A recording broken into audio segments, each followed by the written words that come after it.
and how many will leave this world without ever flying out of the nest.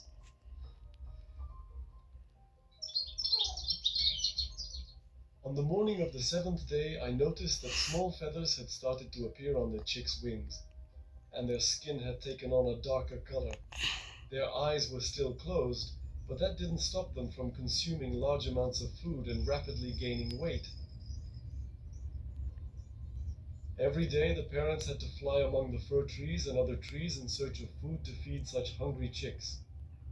They had become so strong that when their father arrived, they would simply lift their mother, the tit, into the air with their little beaks and almost push her out of the nest.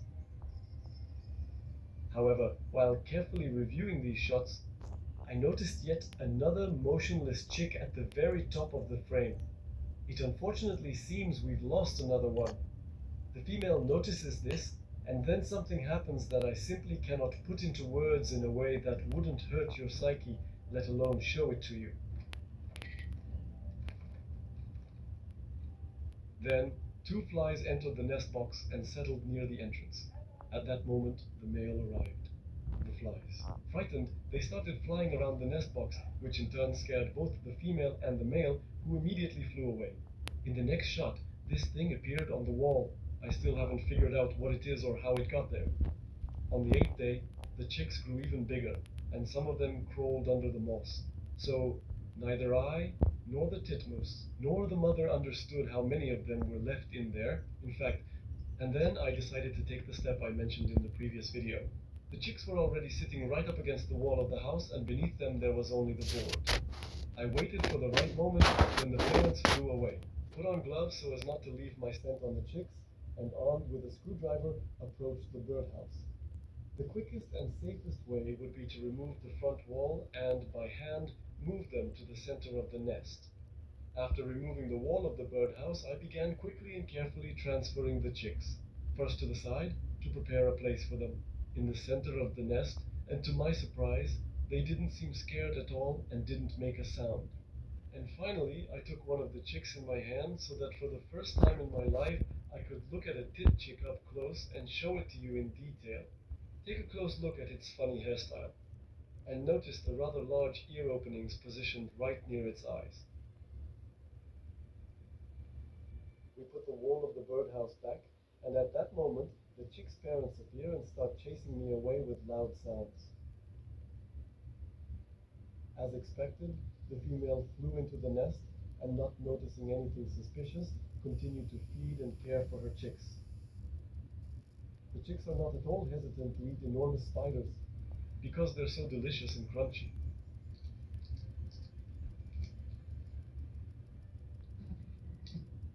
Amazingly, on the 11th day, the female brought a piece of someone's fur into the nest, apparently realizing that the nest lacked soft and gentle materials. Despite the hole and the window we made in the birdhouse, not enough light was getting inside. In order to get a high-quality image on the recording, then I thought about upgrading the birdhouse and took an LED strip like this one, which is powered by a USB port. After that, I cut off a small piece with scissors, separated the connector from the strip using a soldering iron, and with the same soldering iron, inserted 3 meters of cable between them so that the lighting could reach from the outlet to the birdhouse. Looks like it works. Now we glue the strip to a popsicle stick and connect the power supply and the strip to a Wi-Fi switch. As a result, I'll be able to turn the lighting for the birds on and off using my smartphone. Power supplies for the cameras and for the lighting. I hid it in the spruce tree under the birdhouse, creating reliable protection from the rain using a 35-liter garbage bag. Next, we run the lighting to the birdhouse and secure it with hot glue. And it looks like it turned out just great.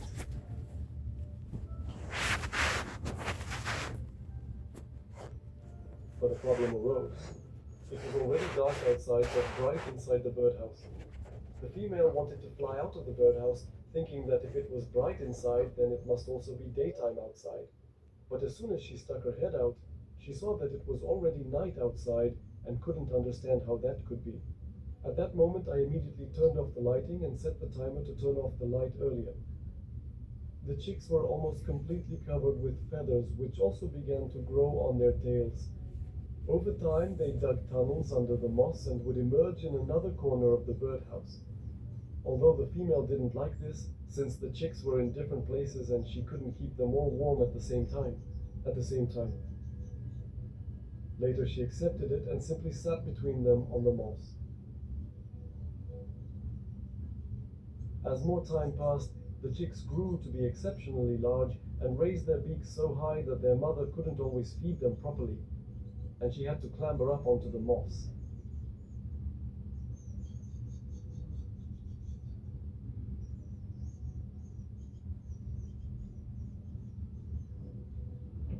And this is what the first wing training of one of the chicks looks like. After all, the moment is approaching when they will leave the nest.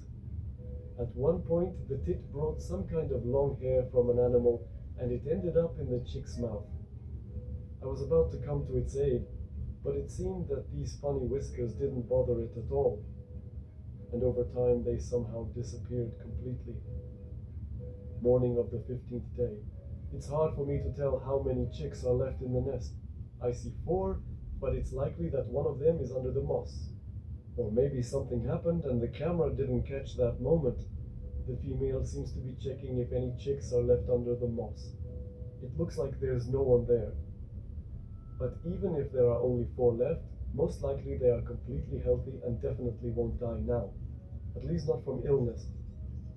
Despite the fact that the chicks were born almost on the same day, one of them developed significantly faster than the others.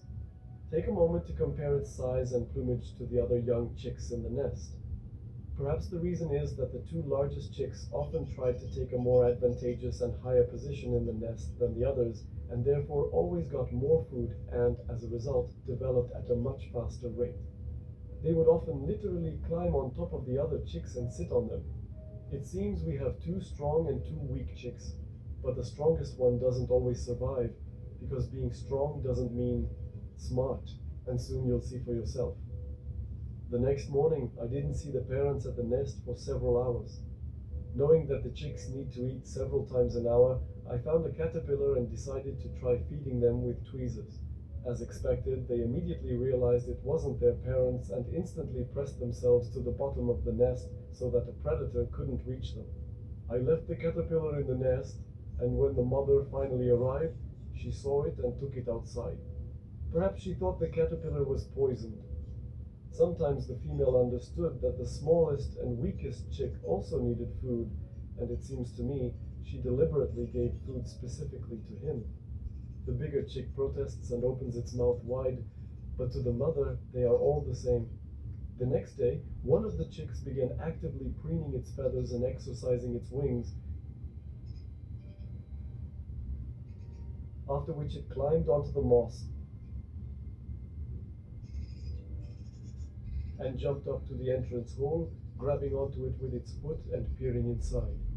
Just a few seconds were enough for it to realize that there was a big open world outside the window. The next day, it peeked out the window once again.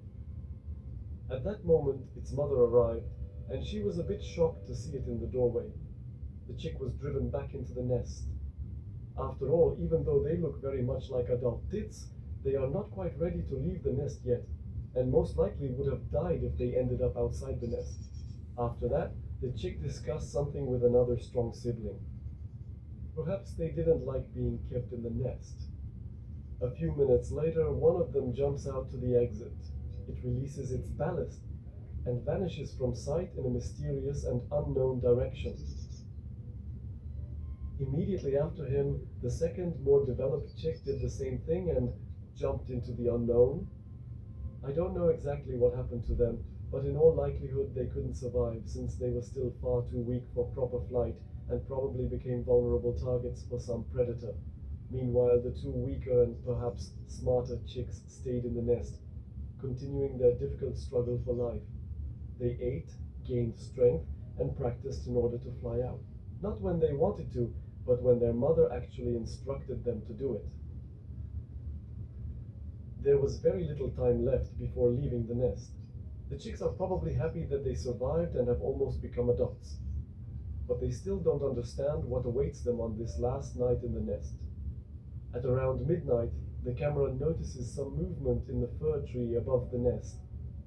Incredibly, it's some kind of animal that looks like a ferret. And how did it get up there? It quickly jumps onto the nest box, looks into the opening, and starts sticking its paw inside, trying to reach the chicks. Oh no, it's pulling something out of there. Unfortunately, it's just pieces of moss. But after a few seconds, it manages to grab one of the chicks and pull it out of the nest. He pulls the chick onto the roof of the house, and it accidentally falls down to the ground. After that, the ferret jumps down after it.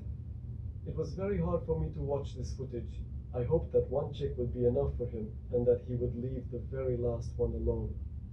But after a few minutes, he came back to finish what he started. The ferret tries with all his might to get to the remaining chick, but because the roof was designed at an angle, it was uncomfortable and difficult for him to stay on it. A large piece of moss again gets stuck to his paw, which gets wedged in the passage and blocks it. The small ferret tries to clear the narrow passage, but the thick moss tears apart and he simply can't manage it. After 2 minutes, he finally loses all hope of getting another chick, and apparently decides to come back the next night. In the morning, we find the last remaining chick in the nest. Fortunately, it was not harmed by the sharp claws of the ferret. It is frightened and doesn't know what to do. The nest is completely destroyed. If it stays in the nest for another night, it might not survive because the ferret will surely come back again. Outside, the chick's mother arrives and finds the entrance blocked. She doesn't understand what happened or if anyone is still alive inside the nest box. The father arrives and together they start calling to the chick with sound signals. He hears this and tries to get out of the nest, clinging to the moss. From the outside, the mother decides to try to unblock the entrance. The chick encourages her by making sound signals. And after a few minutes, she manages to get into the nest with food for the chick. Now her task is to make him fly out at any cost, thus saving him from certain death. She flies out of the nest and starts calling the chick outside, occasionally peeking into the nest. The little one gathers all his strength and starts jumping around the house, trying to fly out of it. He probably doesn't know how to do it properly and flies up to the little window in the ceiling.